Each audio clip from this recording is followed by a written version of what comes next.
good morning, Joy. Thank you for coming the interview.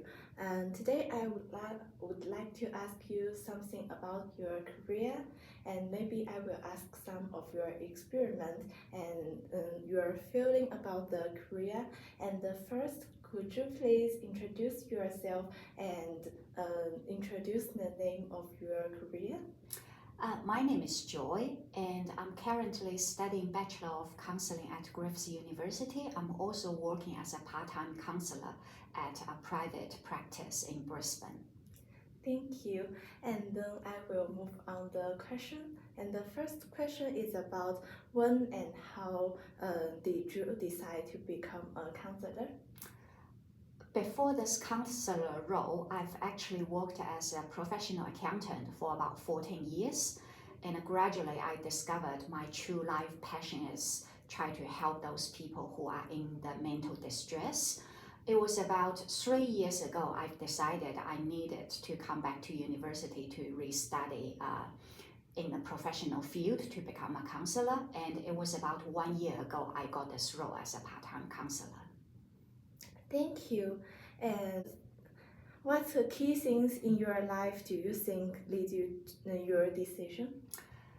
Well, I think a lot of things came from my personal characteristics. Like I have a deep empathy to those people who is suffering some mental distress, and somehow it seems like I have a good listening skills, and I can resonate with a lot of sad story or difficult emotional experience people are experiencing. So those are the key things. And another thing is my personal interest was always kind of linked to psychology or counseling field. In another word, I was always interested to working to help people from the emotional side. Yeah, thank you. That's interesting things. And then I would like to ask, what made you a good fit for the work? I'm still studying, but I have already started working as a part-time counselor for about 1 year. What kind of things made me fit for my work? I was brave because when I first did my session with a client for very first time, I wasn't hesitate and I just straight away step into the counselor role kind of naturally. So I was pretty brave because I've heard a lot of my colleagues talking about their first time experience. They always said, oh, it was so daunting, like they were always very scared. And a lot of my colleagues actually asked for a senior counselor to sit in the same counseling room with them when they did the first session, but I didn't. And secondly is because I have passion in the counseling field, in psychology field, it kind of make me want to learn more, want to exploring more. To me, try to learn and study new theory, new skill, new knowledge in the field was never a burden. I was always kind of full of interest to explore more. Yeah, thank you.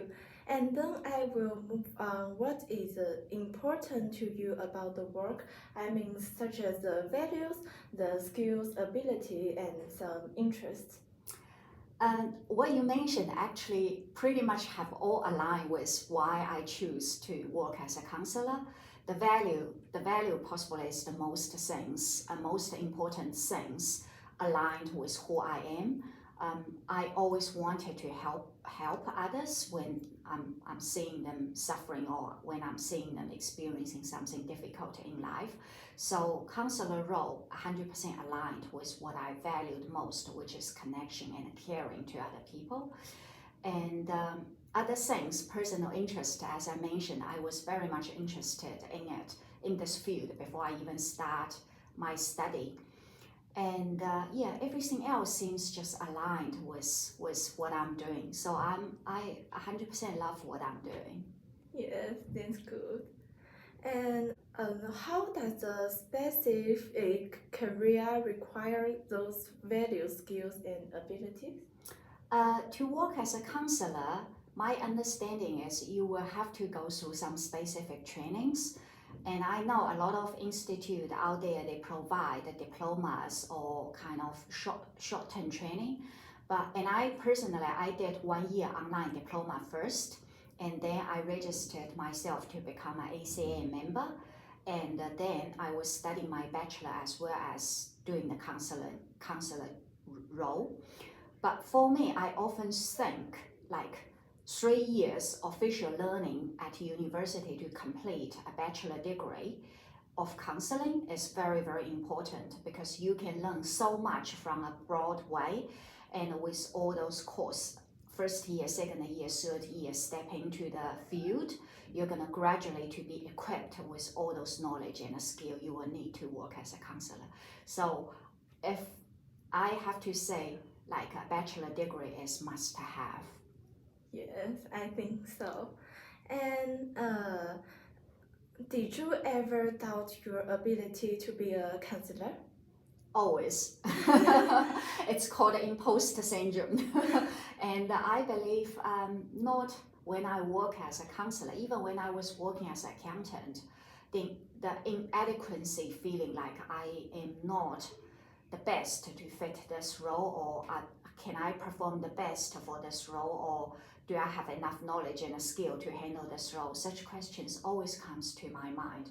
And even now, particularly when I take on a new client on board, when I do the first session with my client, such questions always comes up. So the answer would be yes. And I doubt this feeling will go away anytime soon. Yeah. In what ways did you doubt your ability, and what helped you to become more confident? To work as a counselor at a private practice setting, which means you don't know who you're gonna get at for next client. In another word, of course, the client will submit the intake form, but the information which will be provided on the intake form will always be limited. Client often left very briefly, like depression or anxiety or relationship issue. So to me, each client is a new subject. Each client is kind of a new puzzle I need to go and figure it out. So I think this part of the counseling job is something most difficult for me. In saying that, and this is the part which I'm enjoying the most, because you don't know what you're gonna get from next session. Even with some existing client, the client might step into the room today and bring out some new issues or new difficulties or new challenges they have faced in life. So things always gets updated. The way I'm coping with the difficulty is just learn more, and don't ever expect you're gonna be 100% perfect with any session or in helping any client. Always keep your learning attitude opening, and always be prepared to learn at any circumstances. Yeah, thank you. It's good to listen that you, although you have thought that you still enjoy it. Yes. And then I want to ask, what were some of the difficult aspects of developing this career? The difficulty to developing this career, if I can only speak up on behalf of me, I believe language possibly was the first barrier for me, because as probably you can pick it up, English is my second language, and I've been living in English speaking country in the past over 20 years, so I don't have any daily communication issue. Like everyday life, I can handle the communication pretty okay. However, when it comes to deep emotional expression, when it comes to when I have to paraphrase what clients reflected in the session, sometimes I often feel like I need to search the exactly accurate vocabulary to deliver what I'm trying to say accurately. And sometimes client might say some words I have no idea with. For instance, with one session which I did, the client was trying to tell me the medication he was using to help on his depression. I never heard of this medication before. So to me, language possibly is the top one barrier for me to developing in this career. In saying that, again, to me, the way I try to cope with it is I learn every day. If a client said one word I don't know, I will ask the client in the session, and if it's possible, I will write down a new vocabulary. And every day's talking, every day's listening will help you to improve your language too. Yes, language always be difficult, and it's happy to hear that you are improving and improving it. Yes, and there is no end of it. Yes. I want to ask the aspect about the work are difficult from what you innately imagine. Are you asking me whether the work is harder than I thought it would be? Yes. Yes and no. Yes is of course, because every day you're dealing with different client, and each client might bring in different stories, and we are just like after the first session, I'm going to be really busy to searching in my toolbox like which therapy modality would be best suit for me to help this client. The no is I really enjoy what I'm doing, so to me it's kind of difficult, but because I have passion, I have interest in this role, so I never felt like it was too difficult for me to learn anything or for me to improve or enhance my skill and knowledge. So yes, this would be the answer for this question. Yes and no. Yeah. What impact did this have on your feet or enjoyment or desire to do this work? Oh, okay. I got a lot of fulfillment by working as a counselor, and at the moment, because of my study load, I can only work as a part-time counselor, which I'm really aiming to after my graduation. I can become a full-time counselor.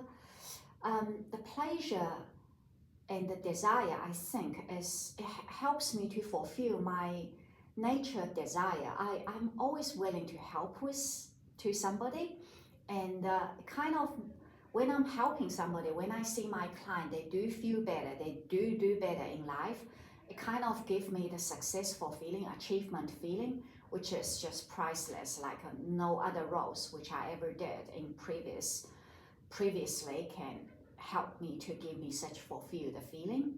So yeah, I would say that the achievement and fulfillment feeling I got by helping those clients to finally get to the result, which the result cannot really be 100% guaranteed, but if I give the best I can, and for whichever reason the client do feel better, do better in life, I think this was the best inspiration for me to keep working as a counselor in the field. Yeah, thank you. And then I will move on. How did you manage this difficult in what you expect and what you experienced? It was really interesting.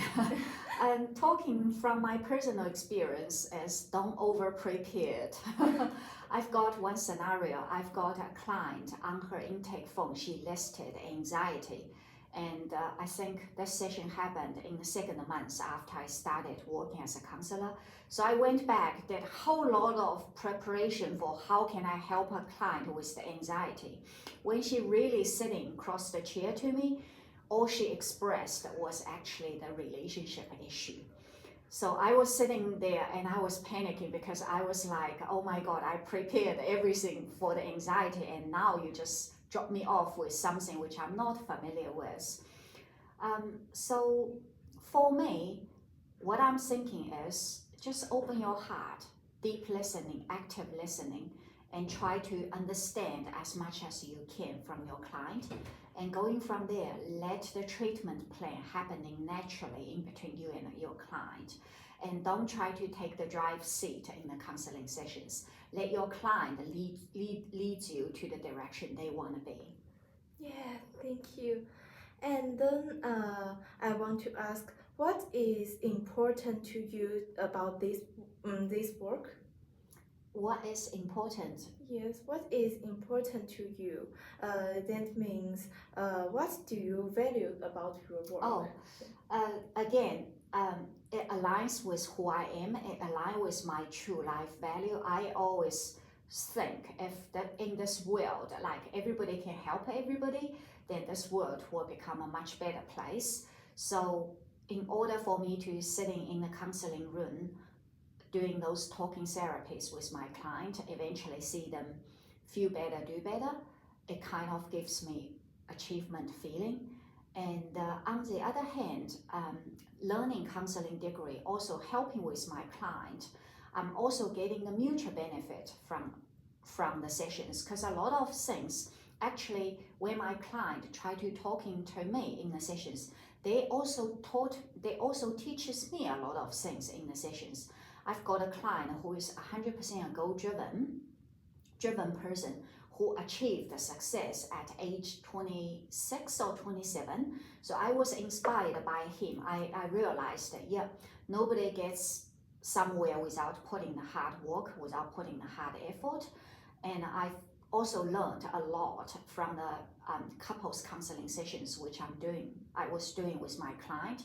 Like during the conversation, those two couples, they were talking, I've actually learned a lot. Oh, this is the coping strategy. That's how he managed to, when the conversation goes too difficult, and maybe I can use the same strategy, same coping strategy this client brought into the counseling sessions, into my own relationship. So to me, the most important thing is always mutual learning. Don't ever put yourself as the expert role in the counseling sessions. Always keep open-minded, always listening, always learning. Yeah, thank you. And I want to ask the last question. It's about what advice would you give to someone who is considering this career? And why is this advice really relevant? To me, what I can give the advice to everybody who wants to start counseling is, before you step into the study or learning pathway, really ask yourself this question. Do I have the passion to become a counselor in future? Is this what I really wanted to do in my future? And if you can have this kind of a nature passion or nature interest in the field, when you're doing your study, when you're going to work as a counselor, you will always have to meet a lot of difficulties. Some of the difficulties you might can expect, for instance, the assignments pressure or the exam pressure. Some of the difficulties you might not really be able to foresee before it comes. Like yesterday, I got a client dropped off his session. He originally rebooked in, but for whichever reason, he didn't disclose the reason, he just canceled the session. So it was a difficult moment to me. So to me, before you start doing it, you just need to really make sure this is the things you really interested and you have passion to do it. Because with the passion, with the enthusiasm, with your personal interest, overall you can overcome all the difficulties. But if you choose this subject or you choose this major just because somebody telling you, oh, counselor gets paid well in Australia, or counselor will helping me to achieve other external fact in life, then I would possibly say give it second thoughts. Yeah, thank you. No And problem. I think this is the end of the interview. Thank you for your time. No problem. Great pleasure. Thank you. you.